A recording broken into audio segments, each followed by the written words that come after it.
So here I am. I'm going to talk about making reusable sanitary pads for girls and women, especially those in developing countries. I first came across the idea of reusable sanitary pads in 2015 when I lived in Fernie, British Columbia.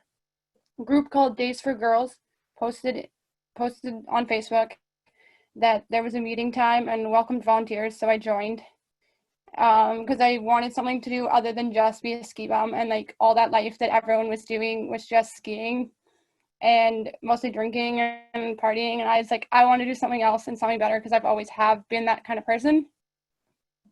So uh, so I learned what Days for Girls was, and that you didn't need to know how to sew or do anything to make a sanitary pad, because you can help them pack the kits, cut material. You know how to use the scissors. Like, you cut your bag of milk every day, you can cut things, so you can always be a part of it, whether you don't even need a sewing machine or anything fancy. I mean, they in these groups, they all have those things. And so once I learned that, that's how I got excited. And then I learned that this was one of yeah that I learned that this was one of the hundreds of local chapters of an international network originally launched in the USA. So why is this such a critical need for women and girls in developing countries, and in Canada for that matter? Even for commercial feminine hygiene products were readily available, the cost would be completely out of range for people in remote subsistence living conditions, let alone getting there. Girls in many parts of the world simply stay home from school or work during their period because of the stigma and lack of anything to use. They miss many days of school, as much as 6 weeks over the course of a year. Then when they have to write exams for the grades or the entrance to the next level of education, they are at a serious disadvantage. They already struggle with very long distances, walking to school, sometimes 2 hours each way, and the expectation that they will be responsible for many household chores as well just makes it so much harder for them to have anything. So that's how I love to help out. All this resonated strongly with me. I had spent 3 months volunteering in Tanzania after high school and was planning a return trip in the spring of 2016.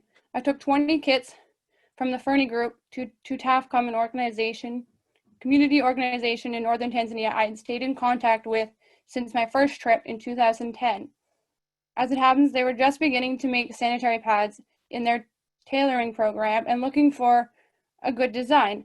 There are lots of impacts beyond just providing the feminine hygiene products. First, they only distribute the pad kits with a demonstration and explanation about how to use them. For instance, I would put underwear over my jeans and show them, which I'll show you the pads in a minute, how to wear them.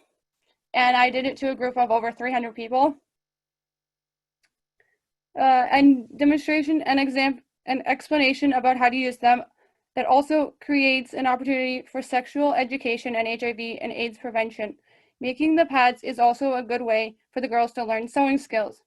TAFCOM was enthusiastic about the Fernie samples. Days for Girls has a proprietary system, I guess, maintaining the design standard they developed, as they say the pads should last 3 years. At TAFCOM, we just needed to get the job done, adapting the available materials and the specific requirements of the community. We had to be very nimble last year when Tanzania banned single-use plastic, and so we substituted cosmetic bags for Ziplocs. A full Days for Girls kit, so I'll show you.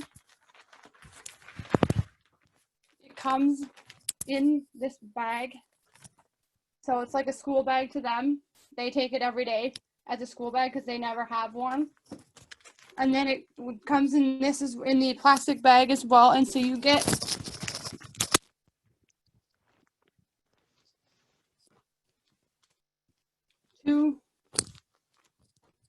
two shields that look like this. And then the buttons on the back or here that would go around a pair of underwear. And then, yeah, because you get 2 pairs of underwear, face cloth, and then 8 liners that are handmade like this. You can all see that. And then, but you can always, and then you get a face cloth, a bar of soap, and 2 Ziploc bags, the freezer size ones, which is how the Days for Girls do it, although we had to change that last year because of the plastic ban. And also a small instruction kit on how to wash them. And then this particular instruction kit on the back, the girls have, you can monitor your cycle and then learn when you might need to actually carry that with you, like carry the kit with you because you know it might be coming in that week.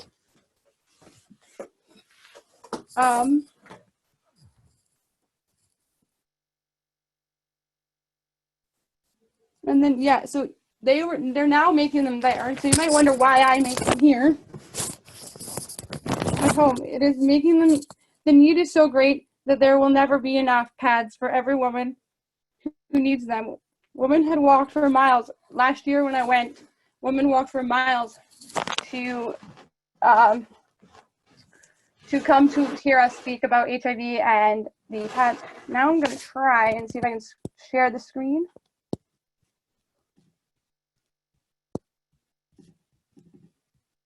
I don't know if you can see the big photo. We can, yes. Yeah, of like there were, it's a panorama and it goes around in a circle of everyone. And that's only one group it was 5. That would be, we had 5 different locations we had to stop that day of about that number each day, and we ran out of pads. We were like, we can't, I don't know what, we didn't know what because our kits are slightly different than the Days for Girls kits. And also I make them because I know how I can, and so I always want to help. What was I saying? The quality of the pads can ensure that they will last. That they will last a long time, even with the rugged African washing. I can't generate huge quantities, but I can make sure consistent sizing and quality, because that's one of the things the girls who make them, they're struggling with still, because they only just learned how to make them, but they still do work. Because like they're not the same size, and so they're but they still work and they do what they need to be done. Yeah, like we do our Tanzanian kits a little differently than the Days for Girls, as it is hard to get enough of the extras to the women, like the soap and the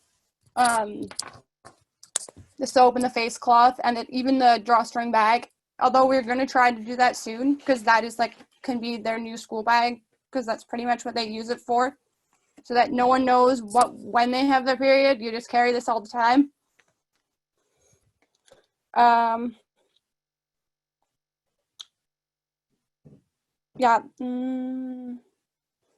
Last year we had to divide the kits, because our kits are usually 4 shields and 10 liners instead of the Days for Girls shields and 8 liners. And last year we had to divide that 3 times to even get anywhere. And the reason we had to divide it is because we specifically have to need to remind everyone for health, obviously for health reasons, but to them, sometimes they'll think they can share, but you have to say, once it's yours, you cannot share, because it's blood, it's disgusting. And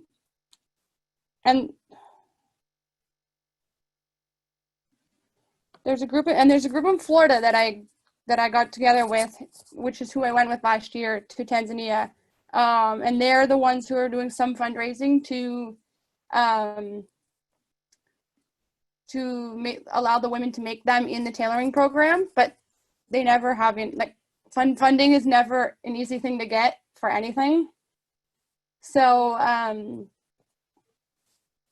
So that's one of the reasons why we don't have all the soap and everything else, because they actually made a clinic last year.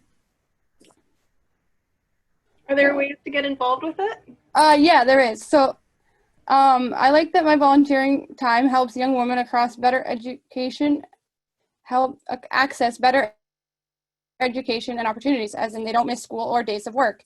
Through this work, I also traveled to Honduras in 2018 with Rotary Group, who were also making pads. We taught the girls there how to make them. I also like the environmental impact of reusable kits.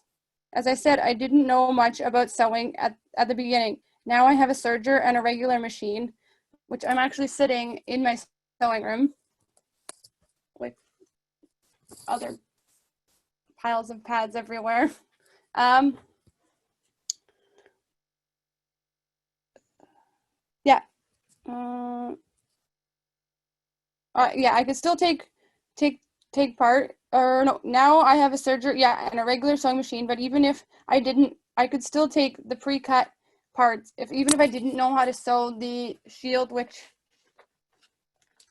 is more difficult than straight stitching, I can still take the cutout part and take it to them to sew it because they know how in Tanzania.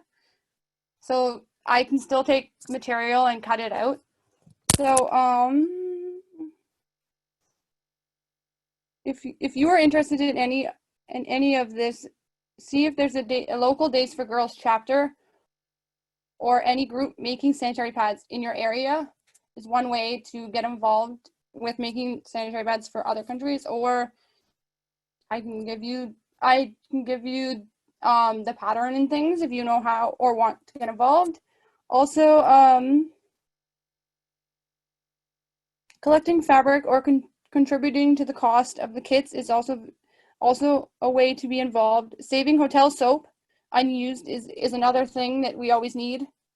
I mean, now we're not traveling, but when that comes back to happening, I always save my own hotel soap for the kits. And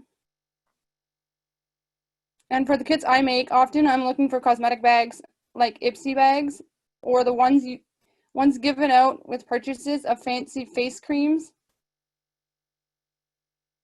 Yeah, there's lots of ways to get involved. If you look up the Days for Girls website, you'll find chapters. They're everywhere now.